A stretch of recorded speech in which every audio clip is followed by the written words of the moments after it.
ஒரு பள்ளி மைதானத்தின் நடுவில் ஒரு உயரமான கொடிக்கம்பம் நின்று கொண்டிருந்தது.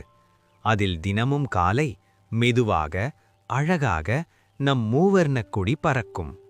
ஒரு நாள் சிறிய குட்டிப் பையன் அருண் கேட்டான், அப்பா, இந்த கொடி ஏன் 3 நிறத்துல இருக்கு?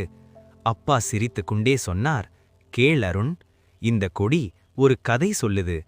இந்த குங்குமப்பூ நிறம் நம் நாட்டுக்காக உயிர் தந்த வீரர்களின் தைரியத்தை சொல்கிறது. இந்த வெள்ளை நிறம் அமைதியை, நேர்மையை, எல்லாரும் சமமா வாழணும் என்பதை சொல்கிறது. இந்த பச்சை நிறம் வளர்ச்சியை, பசுமையை, நம் நாட்டின் எதிர்காலத்தை சொல்கிறது. நடுவிலிருக்கும் அசோக் சக்கரம் மெதுவாக சுழல்கிறது. அப்பா சொன்னார், நாம எப்போதும் நின்றிடக்கூடாது, முன்னே முன்னே போகணும் என்பதற்கான சின்னம்தான் இது. அந்த நாளிலிருந்து அருண் கொடியை பார்க்கும்போதெல்லாம் ஒரே ஒரு விஷயம்தான் நினைப்பான், இந்த நாடு நம்மோட வீடு, இந்த கொடி நம்மோட அடையாளம். அவன் மனசுக்குள்ள மெதுவாக சொன்னான், ஐ லவ் மை இந்தியா.